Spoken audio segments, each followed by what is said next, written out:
J'avais 16 ans à peine, belle comme une fleur, lorsqu'il fallut qu'il vienne empoisonner mon cœur.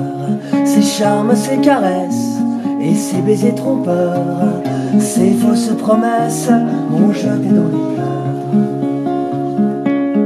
C'est l'objet qui était important pour moi, c'était l'idée de tenir quelque chose dans les mains, donc faire un livre, donc effectivement éditer un livre prend plus de temps que de simplement le mettre sur internet. Choisir le papier, aller rencontrer les artisans qui ont travaillé dessus. Assez vite, effectivement, c'est ça qui s'est dessiné et donc ça a pris du temps. Aussi le côté ancien, moderne, une sorte de passerelle entre différents temps, en disant pas du tout que c'était mieux avant, mais en essayant juste de faire en sorte qu'on puisse regarder en arrière, et puis regarder le présent, et puis regarder le futur aussi. C'est sage ? Pas trop sage, hein. Aujourd'hui, on n'a peut-être plus l'occasion de le faire, ou on le prend plus ce temps. Et ça, c'était quelque chose que vous aviez en tête en démarrant cette aventure ? J'ai envie de faire un carnet de chants où tout à coup les gens avaient envie de l'ouvrir et puis se retrouver à plusieurs en train de chanter. Et c'est vrai que si tout à coup on se retrouve à 4 devant un bouquin à chanter ces chansons-là, tout à coup on passe du bon temps, alors on a envie que ça continue, puis après on se dit qu'on va boire des coups, puis après on rechante. Il y avait l'envie que les gens se retrouvent et effectivement qu'on passe du temps ensemble plutôt que seul. Tout nous pousse aujourd'hui à être un peu dans la performance, la rapidité, être seul, j'ai droit à ça, je peux avoir ça, j'ai tout, j'ai rien. Là l'idée c'était vraiment qu'on se retrouve avec un bouquin et puis qu'on chante ensemble.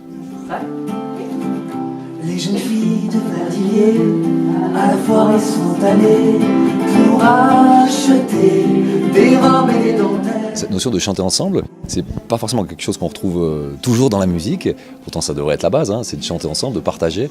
Et là on sent que ça désinhibe peut-être les gens, ou ça leur donne à nouveau envie de chanter. Dans la musique, on chante pour quelqu'un souvent. Là, vraiment, ces chansons du patrimoine suisse qui sont dans la mémoire collective réveillent beaucoup d'émotions chez les gens, de la nostalgie, la famille. Et puis, effectivement, ils les ont déjà chantées ou on les a déjà chantées pour eux.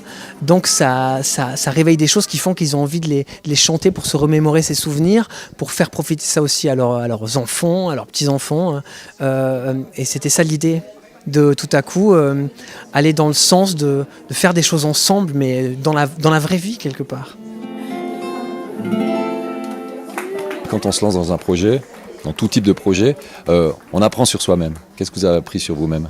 Moi, ça m'a conforté. J'ai toujours été un grand voyageur, j'ai toujours peut-être fui quelque chose. En tout cas, j'ai toujours cru que le bonheur était très très loin. Et là, c'est clairement un projet que je chante pour ma famille aussi. Un projet qui me permet de rendre hommage aux gens que j'aime, dont certains ne sont plus là.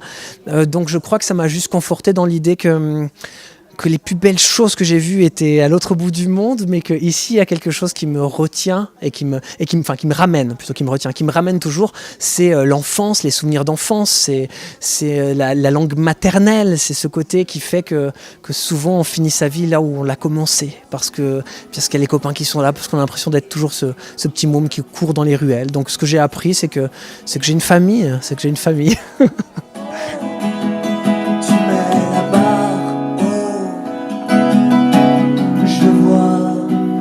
Tes yeux qui brillent, il y a tant de désirs, de rêves accomplis.